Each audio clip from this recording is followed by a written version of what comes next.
एमेलॉइडोसिस की बात करें तो सिस्टेमिक एमेलॉइडोसिस में क्या होता है, एक प्राइमरी या दूसरा सेकेंडरी। प्राइमरी एमेलॉइडोसिस बेसिकली क्या होता है आपका, ये डेवलप्ड कंट्रीज में होता है, डेवलप्ड कंट्रीज में। और जबकि सेकेंडरी एमेलॉइडोसिस आपका बेसिकली क्या होता है, लेस कॉमन होता है इन डेवलप्ड कंट्रीज। आप बेसिकली इसमें प्राइमरी एमेलॉइडोसिस एएल की डेपोजिशन होता है, ये बेसिकली क्या है, ये बेसिकली डेपोजिशन ऑफ प्रोटीन है फ्रॉम आईजीई की इम्यूनोग्लोबुलिन जी की लाइट चेन, इसमें डेपोजिट होती है, एएल जिसे बोलते हैं।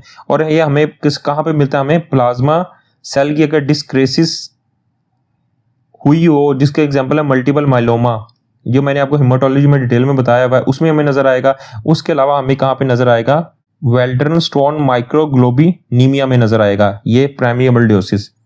जबकि सेकेंडरी एमेलॉइडोसिस की बात करें तो इसमें क्या होता है, ये बेसिकली कब होता है, अगर पेशेंट को लॉन्ग टर्म क्या रहे, पेशेंट को लॉन्ग टर्म नियोप्लेजिया रहे, नंबर 1, या उसमें कोई इन्फ्लामेटरी क्रोनिक इन्फ्लामेटरी कंडीशन चल रही हो, उसमें हमें नजर आता है। इसमें क्या होता है, बेसिकली डेपोजिट होती है जो सीरम एमेलॉइड की ए होती है प्रोटीन, वो हमें नजर आती है, इसी वजह से ए बोलते हैं। ये हमें रूमेटॉइड आर्थराइटिस में, इरिटेबल बाउल डिजीज में, फैमिलियल मेडिटेरियन फीवर में नजर आता है और प्रोट्रैक्टेड इन्फेक्शन में नजर आता है।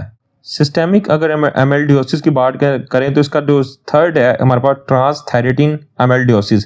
बेसिकली इसमें क्या अकामुलेशन किस चीज़ की होती है, जो एफिब्रिली प्रोटीन ट्रांसथायरेटिन, ये बेसिकली लीवर के अंदर प्रोटीन प्रोड्यूस होती है, जो किस चीज़ को ट्रांसपोर्ट करती है, ये आपके ट्रांसपोर्ट करती है थायरॉक्सिन को। अब ये क्या बेसिकली इसकी स्पोर्डिक फॉर्म की बात करें, जो वाइल्ड टाइप थायरोटीन जो प्रोटीन होती है वो नजर आती है, जो ये स्लो प्रोग्रेसिव होती है, नंबर 1, और ये हमें एसोसिएटेड विद एजिंग के साथ मिलती है। और इसके अलावा ये हार्ट को क्या करती है, अफेक्ट कर सकती है। जिसमें हमें सेकंड की बात करें तो दो हेरिडेटरी, देखें ये स्पोर्डिक का मतलब होता है जिसकी कोई भी अंडरलाइन हमें कोई भी हेरिडेटरी पीछे से कोई कॉज ना, यानी ट्रांसमिट ना हो रही हो पेरेंट्स टू चाइल्ड। जबकि हेरिडेटरी आपकी बेसिकली क्या होती है, आपकी इनहेरिटेड, यानी पेरेंट आपकी पेरेंट से आ रही होती है। इसमें ये म्यूटेटेड ट्रांसथायरेटिन प्रोटीन होती है, ये क्या होती है, ये फैमिलियल एमिलॉइड हमें न्यूरोपैथी मिलती है। सेकंड हमें इसमें कार्डियोमायोपैथी मिलती है, यानी बेसिकली पोलीन्यूरोपैथी इसमें सीएनएस और आपके हार्ट के सीवीएस सिस्टम को अफेक्ट करती है। अब जो डायलिसिस पेशेंट एक आपका सीकेडी है, क्रोनिक किडनी डिजीज का, उसका डायलिसिस चल रहा है। जब उसका डायलिसिस चल रहा है तो उसके अंदर क्या बीटा माइक्रोग्लोबिन जो अबनॉर्मल प्रोटीन है वो अकामुलेट हो जाती है।